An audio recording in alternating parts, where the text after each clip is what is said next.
The torches sputter and die, one by one, as if the palace itself refuses to bear witness. The air is thick, heavy with the sweetness of honey and the sour rot of something left too long in the dark. Shadows stretch like skeletal fingers along the limestone walls, where faded murals of gods and triumphs now leer with silent mockery. Somewhere beyond the columns, a sound stirs, not the chant of priests, not the music of flutes, but the restless hum of insects. A swarm, alive and insatiable, whispering in the dark like the voice of madness itself. Servants shuffle barefoot across cold stone, their eyes lowered, their lips sealed. They do not speak of what is about to unfold. They cannot. Fear has welded their tongues to silence. Every step, every breath, carries the weight of dread, as if the palace has become a tomb long before its time. And at the center of this darkness, a boy once crowned in innocence now sits as a man, not remembered for his victories in war, nor his wisdom in rule, but for the obsessions that consumed him, and the horrors that consumed his kingdom. This is not the story of Egypt's greatness. It is the story of how desire twisted into depravity, and how the throne of the gods became a stage for cruelty. And so we ask, how did one pharaoh's twisted reign unravel the greatest kingdom on earth? Before we step deeper into this cursed chapter of Egypt's past, let me know in the comments where you're watching from. I love seeing how far these forgotten stories travel. And if you're drawn to tales that history tried to bury, subscribe now to join us here on Cursed Chronicles, where the shadows of the past still speak. He was only 6 when the god's burden was forced upon him. The crown, heavy with gold and centuries of tradition, pressed down on the head of a boy barely tall enough to see over the throne he was meant to rule from. The priests proclaimed his name, the soldiers saluted their new lord, and the court erupted in chants declaring his divine right. Yet beneath the glittering ceremony, beneath the incense and sacred hymns, stood nothing more than a child, wide-eyed, bewildered, and utterly unprepared. The throne of Egypt was not just a seat of power. It was the axis on which the world was believed to turn. To the people, Pepi was not merely a ruler. He was Horus living on earth, a bridge between humanity and the gods. The rituals wrapped him in a cloak of divinity, but behind that cloak was a boy stripped of a childhood. One moment he was playing in the palace courtyard. The next he was expected to speak with the authority of the sun god himself. Ancient chroniclers would later argue over how long this boy god sat upon the throne. Some claimed 70 years, others whispered 90, almost a century, an impossible span of time that seemed to defy mortality. If true, he outlasted not only generations of courtiers, but entire dynasties of other nations. His childhood blurred into manhood, and manhood into decrepitude, all while the same fragile figure clung to Egypt's most sacred seat. But what began as a marvel would become a curse. Longevity in power did not mean stability. It meant the slow erosion of everything around him. Consider the mind of a child raised as divine. There was no parent's scolding voice, no teacher's steady hand, no rival to temper arrogance. Every whim was granted before the thought even finished forming. Courtiers rushed to please him, not out of love but out of terror. Priests praised his smallest gestures as cosmic miracles. Servants watched silently as indulgence replaced discipline. In this cocoon of unchecked power, the boy king grew not into a statesman, but into something more dangerous. A ruler who never learned the difference between desire and destiny. Outside the palace walls, Egypt's reality told a different story. The Nile, once as predictable as the sunrise, began to falter. Its floods, the very rhythm of Egyptian life, came late or too weak to nourish the fields. Villages felt hunger gnaw at their stomachs. The granaries emptied, whispers of famine spread, and the god king's promises seemed hollow against the cracked soil. At the same time, the nomarchs, Egypt's powerful provincial governors, strengthened their grip. They controlled local armies, hoarded food, and began to act as rulers in their own right. In an empire so vast, their autonomy grew while the boy on the throne remained isolated in luxury, blind to the cracks spreading across his kingdom. Yet within the palace, no one dared speak of these troubles. To criticize Pepi was to challenge a god. And so the child grew up sheltered, lulled into believing Egypt's power was unshakable, even as it fractured beneath his feet. The boy who should have been guided by responsibility was instead swallowed by indulgence. He never tasted restraint, never felt consequence. Instead, the isolation bred something far darker. Whispers began to circulate, rumors of desires that twisted beyond the ordinary, whispers of curiosities that no priest dared condemn. A ruler formed in the silence of fear and the indulgence of worship is a dangerous creation. He became a man who could not separate cruelty from amusement, a pharaoh whose reign would one day be remembered not for pyramids or victories, but for the shadows of his obsessions. And it all began here, with a child too young to wear a crown, too powerful to be questioned, and too indulged to ever be denied. If you're enjoying this journey into history's shadows, give this video a like. It helps more people uncover these hidden chronicles. The boy grew into a man, but the man never shed the illusions of the child. Within the walls of the palace, reality bent to Pepi's will. The halls of Memphis, once filled with the serious business of governance and sacred ceremony, began to change. They became quieter in some corners, darker in others. Gone were the debates over trade routes and the building of monuments. Instead, the palace filled with whispers of indulgence, of obsessions too strange to be spoken aloud. The chronicles we have are fragmentary, but they suggest a life spent chasing not glory, but pleasure. In the inscriptions left by officials who served him, there are hints, faint, suggestive, but disturbing. Pepi would slip out at night, disguised, to visit the homes of generals and servants. A pharaoh, a god on earth, creeping through the darkness to satisfy desires in places no ruler should go. The generals who recorded these moments did not dare speak of them openly, but the tone of their writings reveals something they could not ignore. Shame, discomfort, the sense that their king had stepped beyond all boundaries. Inside the palace itself, indulgence was elevated to ritual. Where once feasts had been held to honor the gods, now banquets blurred into scenes of excess. Food poured in from across Egypt, even as the villages struggled. Musicians and dancers entertained not the people, but a single ruler's appetite for distraction. The court that should have been the beating heart of the kingdom became instead a theater of indulgence, where officials learned that advancement came not through loyalty to Egypt, but through servitude to Pepi's whims. But these were not harmless excesses.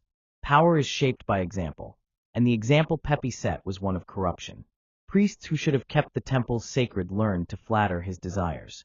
Courtiers, once guardians of the state, became enablers, competing to provide ever greater spectacles to satisfy him. The boundaries between sacred and profane blurred until they vanished completely. And outside those walls, the people began to notice. When famine struck, when governors grew bold, when the Nile failed them, they saw a pharaoh who did not answer their prayers but retreated deeper into obsession. In their eyes, the divine king became a man corrupted, and the sacred bond between ruler and people began to fracture. Imagine the scene. The grand halls of Memphis lit with torches, the laughter of courtiers echoing into the night, while beyond the palace gates, families huddled in hunger, wondering why the gods had turned against them. To the people, Pepi's court must have seemed like a world gone mad, a sanctuary of perversion that mocked their suffering. The darker whispers, the rumors of practices too grotesque to name, began to grow louder with time. Even if legend has exaggerated them, the fact remains that Pepi's personal indulgences became inseparable from the decline of his kingdom. His reign was not remembered for law or order, but for shadows and excess. And yet, there is something haunting in this story. For Pepi was not merely a man lost in desire. He was a symbol of what unchecked power does when no one dares to intervene, when an entire court bends beneath the weight of fear, and when a child's mind is never tempered by responsibility. What do you think? Could a ruler's personal indulgence really bring down an empire? Share your thoughts below. I read every comment. And if you're new here, welcome to Cursed Chronicles. Subscribe now so you never miss the stories that history tried to bury. And don't forget to hit the like button. It helps us uncover more of these shadows together. The shadows of Pepi's court did not stay contained within the palace. What begins in the silence of marble halls always bleeds outward, and soon the entire kingdom began to echo with the consequences of his indulgence. Egypt, the land that once seemed eternal, began to tremble. At first, it was subtle. A harvest that yielded less grain than expected. A delay in the swelling of the Nile. These were not new struggles. The Nile had always governed life and death, but under a steady, capable pharaoh, balance was usually restored. Under Pepi II, the troubles multiplied because there was no steady hand at the helm. The boy who had grown into a man of obsessions was too preoccupied with the pleasures of the palace to hear the cries of the fields. The Nile failed more often. Drought struck. Crops withered in the sun. Where once the river had been a generous god, it became a fickle enemy. The peasants labored in cracked earth, children went hungry, and families who had for generations lived in the river's rhythm now faced ruin. In earlier dynasties, pharaohs would rally priests to intercede with the gods, mobilize grain reserves, or send expeditions south to secure new resources. But Pepi was no such pharaoh. His decrees no longer echoed with the certainty of divine order. They faltered, shallow and distracted, while his attention turned inward to his desires. In this vacuum, others rose. The nomarchs, those powerful provincial governors, saw opportunity. With the throne distracted, they hoarded food, raised local militias, and began to rule their regions as though they were sovereign kings. Where once Egypt had been united beneath one divine ruler, it fractured into a dozen petty kingdoms, each jealously guarding its wealth and its survival. Some still swore allegiance to Pepi in name, but in practice, his word meant little outside the walls of Memphis. The grandeur of Egypt faded into memory. Foreign traders who once brought goods and tribute began to see weakness. Nubia to the south, Libya to the west, and Asiatic tribes to the east no longer trembled at Egypt's armies. Why should they? The pharaoh who sat on the throne was not commanding soldiers, but indulging courtiers. The once mighty nation that raised pyramids to scrape the heavens was now mocked, its power hollow. Within Egypt, the resentment grew dangerous. Imagine the peasants, gaunt from hunger, walking past temples where priests still demanded offerings.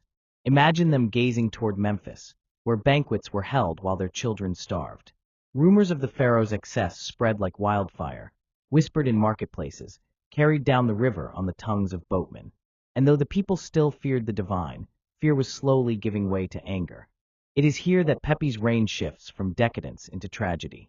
Because the sins of rulers are not borne by themselves alone, they are carried on the backs of their people. The famines deepened. The economy unraveled. Trade routes broke down. Temples once overflowing with offerings now stood empty. Tomb builders abandoned their work. Even the sacred rituals that bound Egypt to the gods grew irregular, disrupted by scarcity and neglect. To the Egyptians, this was not just political decay, it was cosmic collapse. The pharaoh was meant to embody Ma'at, the divine order of the universe. But Pepi had abandoned Ma'at, and so the balance of the world itself seemed broken.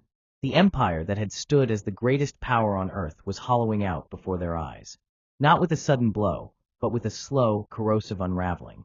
Egypt did not fall in a single day of battle, but in 1,000 days of silence, neglect, and hunger. And all the while, Pepi's palace remained alive with laughter, music, and the buzzing of insects in the night. A world within walls, untouched by the suffering beyond them, until the weight of that suffering grew too heavy for even walls of stone to contain. If you're new here, welcome to Chronicles. This is where we unearth the darkest truths buried beneath the sands of time. Subscribe now so you never miss the stories that history tried to forget. And as we continue, let me know in the comments where you're watching from. It always amazes me how far these echoes of the past reach across the world. And don't forget to like this video. It helps us bring more of these forgotten chronicles into the light. In the final years of Pepi II's reign, time itself seemed to mock him. He had sat on the throne longer than any ruler before him, perhaps longer than any who would come after. What should have been a crown of glory, a record unmatched in the annals of kings, became instead a symbol of decay. The throne that had once stood at the center of the world was now little more than an ornament in a fractured land. The pharaoh who began as a child god grew into an old man no longer feared, no longer revered, but merely tolerated. His body, frail and withered, was carried through chambers that echoed with memories of power now gone. The palace that had once brimmed with energy became heavy with silence, a mausoleum for a living corpse. Outside its walls, Egypt no longer obeyed. The nomarchs, swollen with wealth and emboldened by years of neglect, had carved Egypt into their own dominions. The unity of the Nile Valley, which had endured for centuries, crumbled before his very eyes. The people no longer looked to Memphis for salvation. They turned to local leaders, to anyone who could offer food, protection, or stability. For the common farmer or craftsman, the pharaoh had become a distant ghost, irrelevant to their lives, incapable of restoring the sacred order. The bond between ruler and ruled, the bond that defined Egypt, had been severed. The monuments of his reign tell their own story. Gone were the colossal projects that marked earlier dynasties, the pyramids that reached for eternity. What remains from Pepi's time are smaller, humbler, almost desperate attempts to maintain appearances. His pyramid at Saqqara was modest compared to his forebears. its walls inscribed with funerary texts, as though words alone could preserve the illusion of greatness that his reign had squandered. As the years dragged on, famine and strife tightened their grip. Villages fell into ruin. Roads grew dangerous as lawlessness spread. Inscriptions from this era speak of chaos. The land was in distress. The great house has fallen into ruin. The poor became rich, and the rich became poor. These words do not describe a single calamity, but a slow unraveling, a society eating itself from within. Foreigners once kept at bay now pressed into Egyptian lands. Nubians from the south, Libyan tribes from the west, and Asiatic groups from the east crossed borders with little resistance. Where armies once marched under Pharaoh's command, there was now only hesitation, disorganization, and retreat. The prestige of Egypt, built over centuries, crumbled into dust. And still Pepi lived on. Year after year, decade after decade, he lingered, a king in name more than in truth. His longevity became a curse. Every passing year deepened the empire's fracture. Every sunrise revealed new scars across the kingdom he had neglected. His death, when it finally came, was not met with shock or reverence, but with a strange silence, as if Egypt itself had long since moved beyond him. With his passing, the old kingdom, the age of pyramid builders, of monumental glory, collapsed entirely. Egypt descended into what later generations would call the First Intermediate Period, a time of famine, fragmentation, and despair. It was an age where no single ruler could claim the mantle of Pharaoh, where chaos reigned over order, and where the dream of eternal Egypt nearly died. Pepi II's legacy, then, was not of victory or splendor. It was of ruin. His name, meant to endure as a divine light, instead lingers as a shadow cast across history, a reminder of what happens when a kingdom is bound to the whims of a child who never grew into a king, and when indulgence is allowed to hollow out the very heart of a civilization. In the silence that followed Pepi's death, Egypt did not rejoice. There was no triumphant successor waiting to claim a stable throne, no celebration of continuity. Instead, there was an emptiness, the hollow echo of an empire that had lost its center. The throne of Horus, meant to bind the gods and the earth together, had become a vacant seat of decay. The palaces of Memphis still loomed over the city, their limestone walls bathed in the light of a dying sun. But where once those halls had been filled with the voices of officials and the chants of priests, now there lingered only whispers, fragments of memory. The laughter of courtiers, the music of banquets, the indulgence of a god-king, all of it rotted in the air, leaving only silence and the bitter scent of a kingdom in ruin. The temples were still there too, their pillars stretching skyward, but the sacred order they represented had been shattered. Priests who once invoked Ma'at, the balance of the universe, now struggled to hold together rituals that no longer carried the same weight. To the common people, the gods seemed silent. The pact between heaven and earth, once embodied by Pharaoh, had been broken. The Nile still flowed, eternal and indifferent. Its waters still carved their way across the land, still nourished the soil when it chose to rise. But the river was no longer a guarantor of life. Its irregular floods had turned into a torment, sometimes too little, sometimes too much. And every misstep of the Nile reminded Egyptians of the absence of a true ruler to interpret, to guide, to reassure.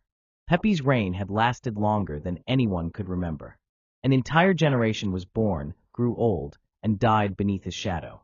To live under Pepi was not to live in the memory of his glory, for there was none, but in the memory of decline. By the time his body was laid in its modest pyramid at Saqqara, Egypt had already fragmented into pieces. The old kingdom, that shining age of pyramids, of colossal ambition, of a unified state that seemed eternal, had ended. And what remained was chaos. The First Intermediate Period, an age of famine, an age of warlords, an age of despair. Egypt, once the envy of the ancient world, was reduced to scraps, its people left to struggle under the weight of leaders who could not hold the pieces together. This was Pepi II's legacy. He was not remembered as a builder like Djoser, not as a conqueror like Thutmose, not as a visionary like Ramses. His name endures instead as a warning, a ghostly echo across time. That power without restraint corrodes, that indulgence without responsibility destroys, and that even the mightiest throne can collapse into dust when a ruler mistakes his own desires for destiny. History often speaks in monuments, but Pepi left no great monuments. His story survives not in towering pyramids, but in the silence that followed them, in the centuries of chaos that bore his fingerprints.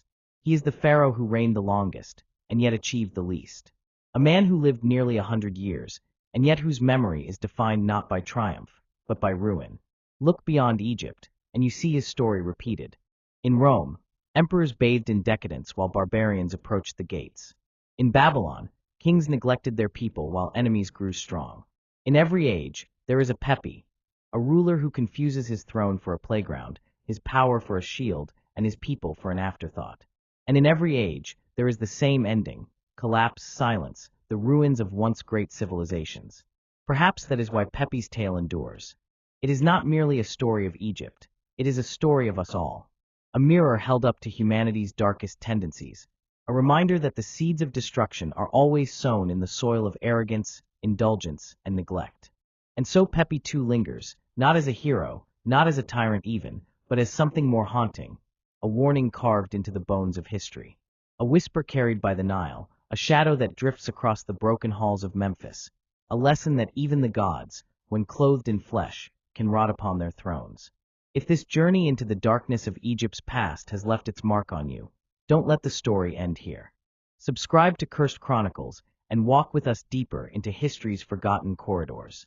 Like this video to help others find their way into the shadows, and let me know in the comments where you're watching from. Because even across oceans and centuries, the echoes of these cursed tales still reach us.